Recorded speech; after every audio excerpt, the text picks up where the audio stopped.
Hey you guys, it's Peter and welcome to my channel. Peter likes books. And I literally just filmed this video about a half an hour ago. And then I went in to film another video and I just deleted it off the memory card. I'm like, oh my God, I'm gonna talk about these books again. So, how are you guys doing? Happy Saturday. Today I am gonna be talking about the new book for Peter's Book Club. I'm gonna be talking about the April book. But before I do, I want to also bring attention yet again to a true crime book club, which I run with my good Judy Mel. Hey Mel, how are you? And our book for April, which is Last Call by Elon Green. A true story of love, lust, and murder in queer New York. And it is about a serial killer in New York City in the early 90s that was killing gay men. So we're very excited about this. And we are also hosting a giveaway that was by Celadon Books. They were nice enough that I think they're giving away 10 or 15 books. So the picture will be posted on my Instagram in the next couple of days. And Mel and I are coming up with a question that you have to answer that then we will randomly pick the winners of this book. So if you want to win this book and you want to read it and be part of True Crime Book Club for this next month, then there's a really good opportunity to do that. So anyway, it's a rather short book. So we're really excited about reading this and it's getting really great reviews. So congratulations to Elon Green and Celadon Books and a True Crime Book Club because we just won 10 to 15 books for you guys. So we're excited about that. So this is the first time we've done something like that. So hopefully in the future we can host a lot more giveaways as well. All right, let's get into, my side is itching. I'm peeling from getting so burnt in Florida. Let's get into the book for April for Peter's Book Club. Now, I have to tell you what is so funny, okay, is that I always, like, in my head throughout the month, I'm like, oh, that would be a great book, or, oh, this would be a great book. But then it gets down to, like, the very last minute, and I'm like, I don't know what book I'm gonna do, right? And I have to tell you, for April, I had several books on my list, kind of like on my radar list, you know, in my head, that I was thinking about doing. And it's hard because I try to pick books that I think that anybody that would pick up would enjoy reading, if that makes sense. I also try to pick books that, I was going to pick books that seemed very, very important, like all literary fiction. But to be really honest with you, sometimes an important book for me is a thriller that helps me escape just from the everyday norm of life, right?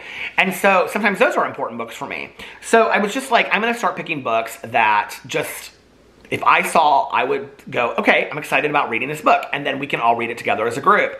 And I would look at the New York Times bestseller list, and I would look here, and I would go into Barnes & Noble and half-price books, and I would look through all the books, and there's so many that stand out to me, right? But for the month of April, the two books that I was looking at closely was The Life and Death of Addie Larue. I think it's either Life and Death or Death and Life, but I think it's The Life and Death of Addie Larue by V.E. Schwab. I have the Audible version. I have the Audible version of both of these books I'm going to tell you about. And it's really, really long. And I've actually never read one of her books by whatever the many aliases that she writes under. But I have just heard fantastic things about it. And it's on the New York Times bestseller list. And so I was like, okay, this is a perfect pick, right? And I may pick it for May. So if you have not read it and you are interested in that, please let me know in the comment section below. If you have read it and you think it would be a good pick, let me know in the comment section below. I'm hearing great things about it. And it's really exciting that yet another young adult book. Is it considered young adult? I'm just saying that because it's by V.E. Schwab, but maybe it's not. Maybe it's an adult book. I don't know. But that a young adult, primarily young adult author has made it over to the New York Times bestseller list, which I think is great. You know, in the past, it's been like John Green with The Fault in Our Stars and Julie Murphy with Dumplin', and who else? Oh, Angie Thomas with The Hate U Give. And there's just been, you know, quite a few. But like the more that we see that, I think more attention is brought to really fine writing done within the young adult the genre. And there's so much, you know. It's like whenever I'm reading a young adult book, my friends are always like, why are you reading that? And I'm like, it's so good, you know. There's really some great writing. So there's actually a book that's coming out. I cannot remember who the author is anyway. I started following him. But his book comes out, I think, April 6th, and it's called The Sky is Blue. Hold on just a second. I know where to look it up. Robbie Reeds has it on his Instagram today. I just saw that. Did you guys follow Rob? Oh, wait. Is that him right there, the author? No. Do you guys follow Robbie Reeds? I love Robbie so much, and he is so active. Okay, so yeah, it's on his Instagram story today, so go check out Robbie, and he has it over there. And the book is called The Sky the Sky Blues, and it is, hold on a second, by Robbie Couch is who it's by. And it doesn't say when the book comes out. Hold on a second. Oh, yes, it does. It comes out the 6th.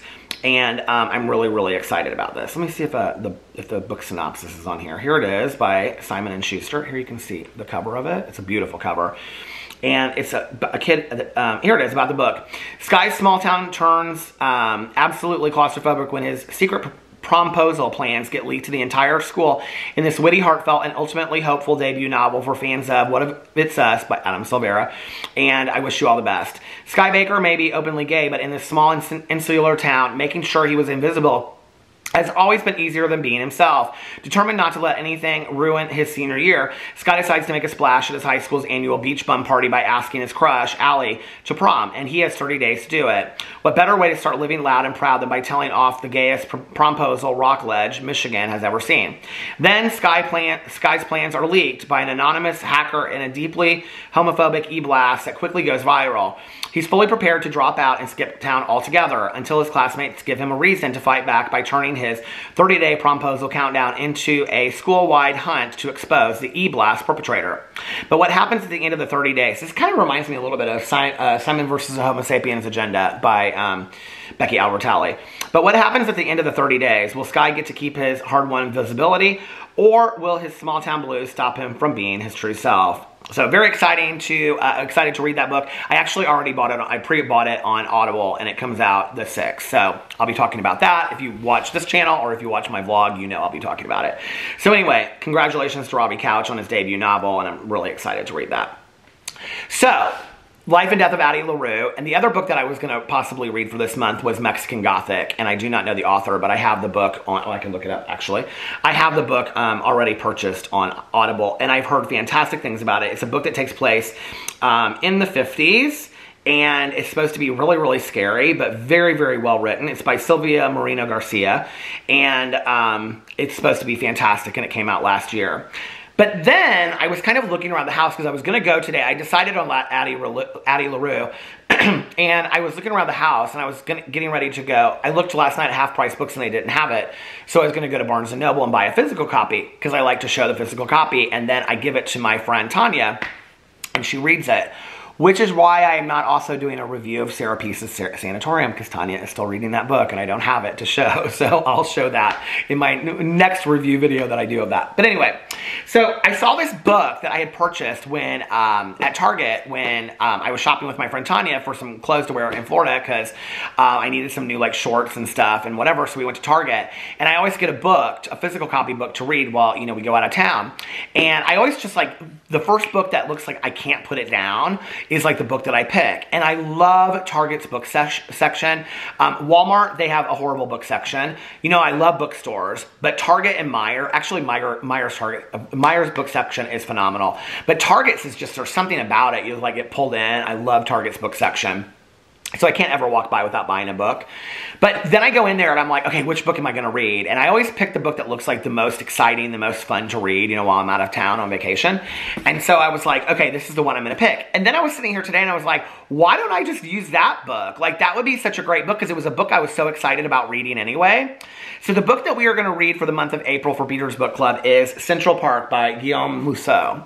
Now, I've never heard of this guy before, but he's supposedly like this, he's the #1 best-selling author of France. I have a feeling it might be a little James Patterson-ish. So if this book sucks, I apologize. If it's fantastic, well then we've found a new author that I like, right? Or I have found a new author that I like. It says on here, Guillaume Musso is the #1 best-selling author in France. He has written 17 novels, including the thrillers The Reunion, which is in development as an international TV series, and Afterwards, which was made into a feature film starring John Malkovich and Evangeline Lilly. His books have sold more than 35 million copies worldwide and have been translated into 44 languages. He lives in Paris. And this is what the book is about. It's getting rave reviews from people, you guys. Unpredictable and moving, a psychological thriller that keeps you holding your breath up to the astounding finale. Jerome Vermillion from Metro. Alice, a fierce and respected Parisian cop, wakes up in New York City on a bench in Central Park with no memory of the night before, handcuffed to a complete stranger, a musician named Gabriel. Disoriented, dazed, and with someone else's blood on her shirt, Alice works furiously to connect the dots. She remembers clubbing the night before with her friends on the Champs-Elysees. Gabriel claims he was playing a gig in Dublin. Was she drugged? Kidnapped? Why is the gun in her jacket pocket missing a bullet? And whose blood is on her clothes? Over the course of the next 24 hours, Alice and Gabriel race across New York in search of answers, stumbling upon a startling set of clues that point to a terrible adversary from the past. Alice must finally confront her memories of hunting the serial killer who took everything from her, a man she thought was dead until now. From France's #1 best-selling author, Central Park is a taut and suspenseful thriller that will keep readers riveted until its final shocking twist. And it's from Little Brown Books. I'm really, really excited about this, you guys. It's supposed to be 70 all this week in Indianapolis, so I'm going to sit on my front porch and read this. I was going to buy the Audible version, but I'm thinking about I'll just since I have this, unless I end up giving it to Tanya. If I read the back of it to Tanya and she's like, yeah, I want to read it, then I'll just give it to her and I'll do the Audible. So anyway, are you going to join along with me? Are you going to join along with us for April? Next Sunday, a week from Easter Sunday, I think it's the 12th. Well, let me look and see. Next Sunday is the live stream for People Who Eat Darkness. Well, it's a live stream for a True Crime Book Club with Mel and I. And we're going to be discussing, hold on, it's the 11th. So next Sunday, the 11th at 4 p.m. Eastern Standard Time is the live stream discussion for a True Crime Book Club hosted by myself and Mel. And also our friend Karen, that is a member of the True Crime Book Club. She's the one that is running all the conversations on the side and then reporting back at the end. And so we will be doing that on Sunday the 11th at 4 p.m. Eastern Standard Time. So anyway, come over and join us. If you haven't read the book, you can hang out and just listen. If you have read the book, then please guest and join, and it's going to be a lot of fun. And then we're going to be reading Last Call by Elon Green for April, and Central Park by Guillaume Musso for April for Peter's Book Club. So anyway, I love you guys, and I hope you're having a fantastic weekend, and I will see you in my next video. Bye.